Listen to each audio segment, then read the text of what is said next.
General Asim Munir साहब का पारा हाई हो गया है और एक इजलास हुआ जिसमें उन्होंने खरी खरी सुना दी। बड़ा सख्त लहजा उन्होंने आज इख्तियार किया और वजीर आजम, निगरान वजीर आजम अनवारुल हक काकर को किसी जोगा नहीं छोड़ा।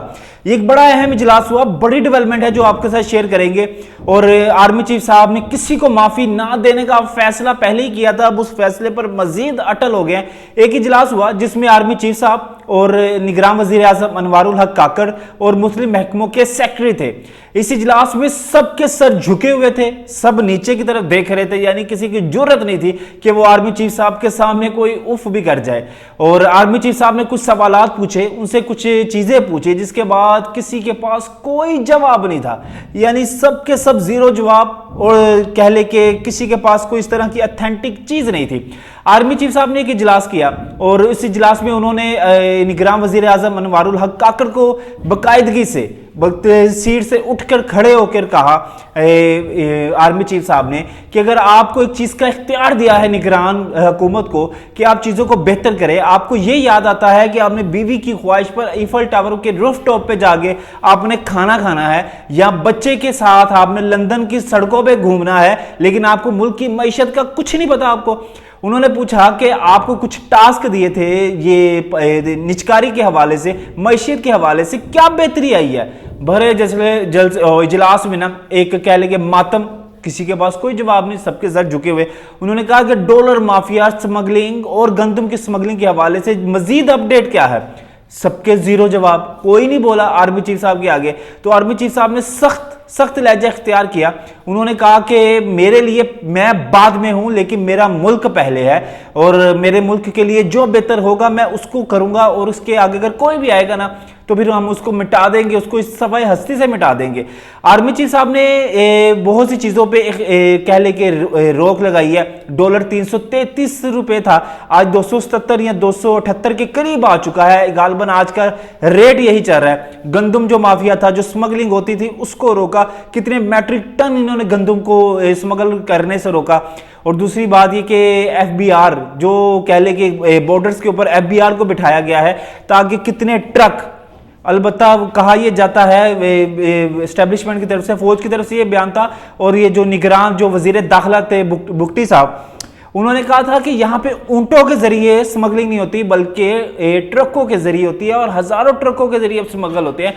और इन ट्रकों को देखने के लिए कि कौन सा ट्रक आ रहा है, कौन सा ट्रक जा रहा है, उसके ऊपर एफबीआर, जिंदगी में पहली बार, पाकिस्तान की तारीख में पहली बार बॉर्डर के ऊपर एफबीआर को तैनात किया गया है ताकि एक एक चीज को देखा जा सके, एक एक चीजों को परखा जा सके, लिखा जा सके क्या आ रहा है, क्या जा रहा है। और एफबीआर के ऊपर भी समझ ले कि एक टीम को बिठाया गया है कि कहीं एफबीआर तो नहीं कोई कर रहा, कोई मतलब कि कोई दो नंबरी तो नहीं करी, कोई इस तरह का मामला तो नहीं चाह रहा।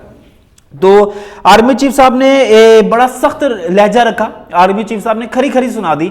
आर्मी चीफ साहब ने कहा कि अगर आपको, निगरान हुकूमत को हमने ये इख्तियार दिया है कि वो एक फैसले करे जैसे एक हुकूमत करती है, एक जो इलेक्टेड और हुकूमत होती है, अवाम के वोट से सिलेक्ट होकर हुकूमत आई होती है, उसके जितने इख्तियार दिए ताकि आने वाली गवर्नमेंट के ऊपर कोई प्रेशर ना हो, आने वाली हुकूमतों के ऊपर कोई प्रेशर ना हो। क्योंकि आने वाली हुकूमत जो भी होगी, वो नून लीग की है, पीपल्स पार्टी की है, पीटीआई की है, ये तो अल्लाह बेहतर जानता है, कोई भी हुकूमत होगी उसको अवाम का बोझ भी सहना पड़ता है, अवाम का प्रेशर भी बर्दाश्त करना पड़ता है, मीडिया का प्रेशर भी बर्दाश्त करना पड़ता है, अदलिया का प्रेशर भी बर्दाश्त करना पड़ता है। अलबत्ता निगरान जो सेटअप होता है उसको किसी का प्रेशर बर्दाश्त नहीं करना पड़ता। तो आपको जब इतनी सहूलियात दी हैं, जब आपको आपके कह ले के इतनी फैसिलिटीज दी हैं, और आपके ओहदों में और आपके वो अथॉरिटी में इतना इजाफा किया है कि आप सेटअप कर सकते हैं, लेकिन आप हाथ पे हाथ रख के बैठे हुए हैं, आपने किया ही कुछ नहीं, आप बिजली की कीमतों में इजाफा करते जा रहे हैं। तो किसी ने कहा कि नहीं जी देखिए जी ऐसे सर ऐसे, तो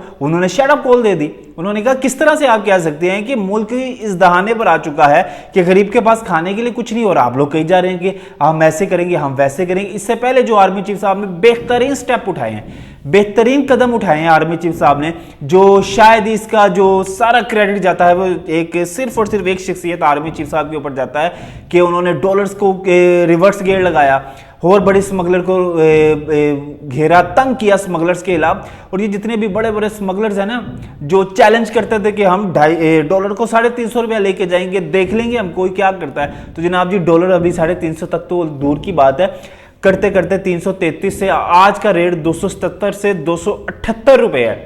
اور آرمی چیف صاحب نے آج بڑا سخت لہجہ استعمال کیا. آرمی چیف صاحب کی کہہ لے کہ اس سے پہلے اتنا سخت لہجہ کبھی استعمال نہیں کیا تھا انہوں نے. ہاں پچھلے دنوں ایک شعر پڑھا تھا جو آپ کو پچھلے ویلاگ میں بتایا کہ تم مٹ جاؤ گے ہندوستان والوں، تمہاری داستان نہ ہوگی داستانوں میں.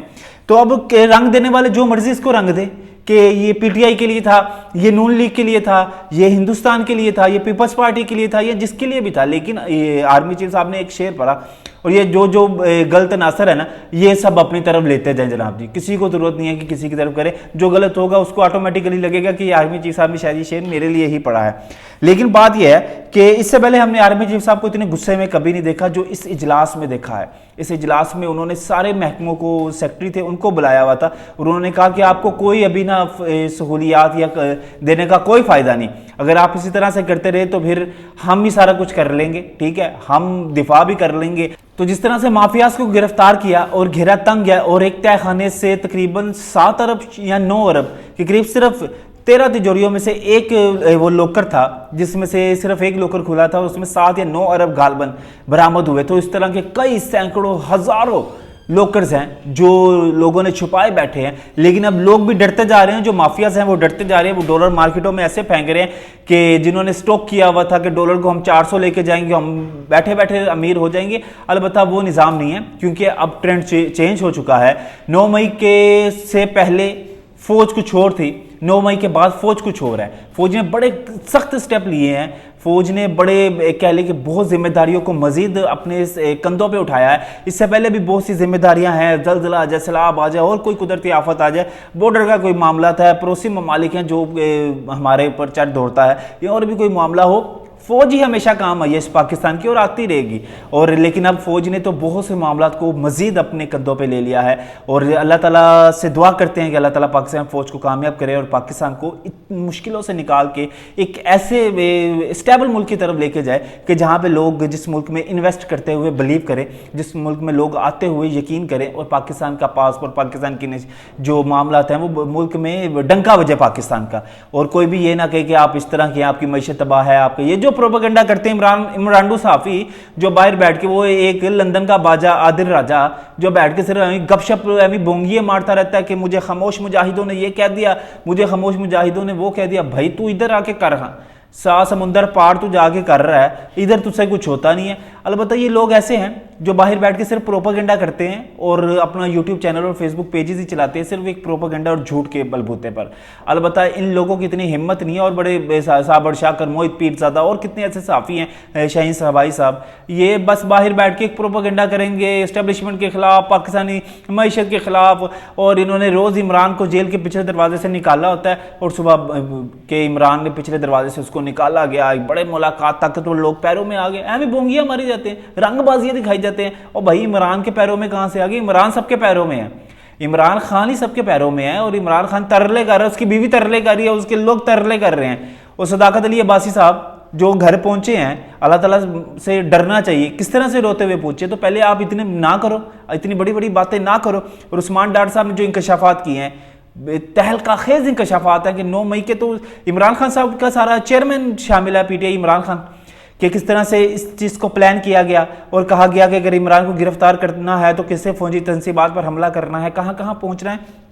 تو یہ ساری چیزیں اسی طرح سے ڈیل کی گئی تھی. اور عمران خان صاحب اب اندر بیٹھ کے پلاننگ ہی کرتے رہے. بشرا بی بی بہت جلد عمران خان صاحب کے ساتھ والے بیرک میں آئیں گی. یا ہو سکتا ہے کہ پاکستانی طاقتور لوگ اتنے بھی سخت دل نہیں ہیں، وہ عمران خان اور ان کی بیوی کو ایک بیرک میں ضرور رکھنے دیں گے. انشاءاللہ آپ سے بہت جلد ملاقات ہوگی. تب تک کے لیے اب ہمیں اجازت دیں. اللہ نے کے بعد.